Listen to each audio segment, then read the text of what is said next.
Setelah belajar tentang peluang kejadian saling lepas, yang kedua itu poinnya adalah peluang bersyarat.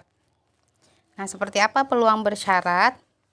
Jika A dan B adalah dua kejadian dalam ruang sampel S dan PA peluang A tidak sama dengan 0, maka peluang bersyarat dari B yang diberikan adalah didefinisikan sebagai berikut. Peluang B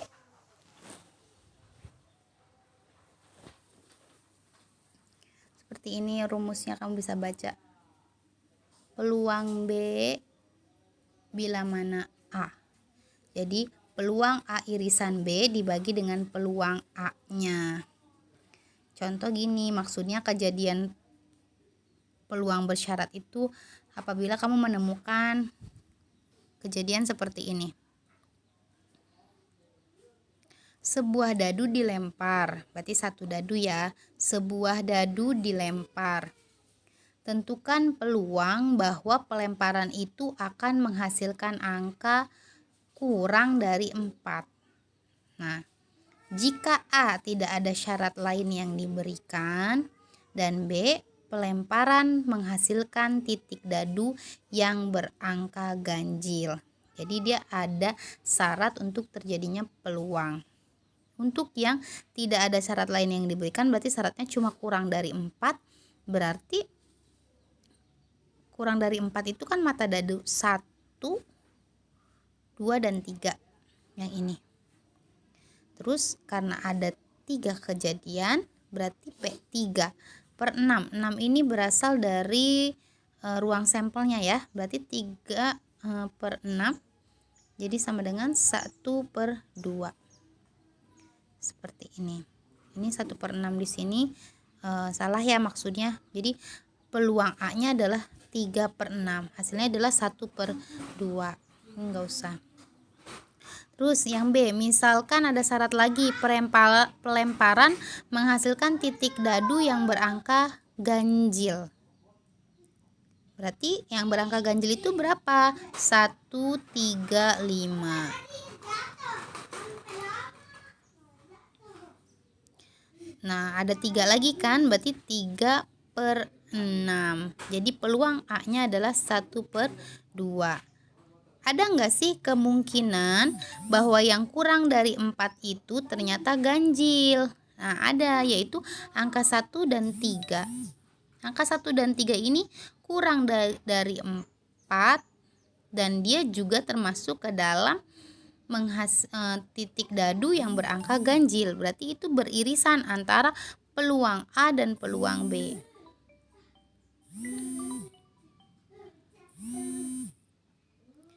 Nah, ketika dia beririsan, berarti kamu hitung. Tadi yang beririsan ada berapa? 1 dan 3, berarti ada 2. Jadi peluang A irisan B adalah 2 per 6. Kalau disederhanakan jadi 1 per 3. Nah, tinggal dihitung peluang bersyaratnya menggunakan rumus yang ini. Peluang A irisan B dibagi dengan peluang A. Peluang A irisan B berapa tadi? 1 per 3. 1 per 3 dibagi 1 per 2. Jadi jawabannya 2 per 3. Kalau ngitungnya gimana? 1 per 3 dibagi 1 per 2 jadi 2 per 3. Kamu ingat ini kan? Pembagian pecahan itu sama dengan perkalian pecahan kebalikannya. Jadi seperti ini. Maka hasilnya adalah 2 per 3. Nah, contohnya apalagi untuk kejadian peluang bersyarat? Misalnya kayak gini nih. Misalkan terdapat setumpuk kartu bridge sebanyak 52. Seseorang mengambil 2 kartu secara acak dari tumpukan itu. Berapa peluang terambilnya kartu itu? Kedua-duanya adalah as. Jika kartu pertama setelah diambil, yang A dikembalikan, yang B tidak dikembalikan. Nah, karena di sini ada 52 kartu bridge, berarti dia 52 ini adalah ruang sampelnya, NS-nya. Terus kejadian terambilnya kartu as pada pengambilan pertama ada 4, berarti 4 per 52. Terus bila kejadian terambil satu kartu as pada pengambilan kedua setelah pengembalian pertama kartunya dikembalikan. Ini sama jadinya 4/5/2 juga. Nah, kalau irisannya dia rumusnya itu B per A nya adalah menggunakan rumus yang ini, setelah dikembalikan masih tetap 4/52, maka tinggal kamu kali 4/52 dikali dengan 4/52, jadinya 16/2704. Lalu disederhanakan lagi setelah itu. Terus yang A, yang B sekarang ya. Kejadian terambilnya satu kartu as pada pengembalian pertama.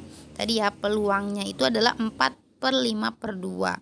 Kalau dikembalikan berarti satu udah dikembalikan, jadi ruang sampelnya berkurang jadi 51, dan kartu asnya juga berkurang 1 jadi 3/51. Nah, tetap hasil penghitungannya dikali seperti ini.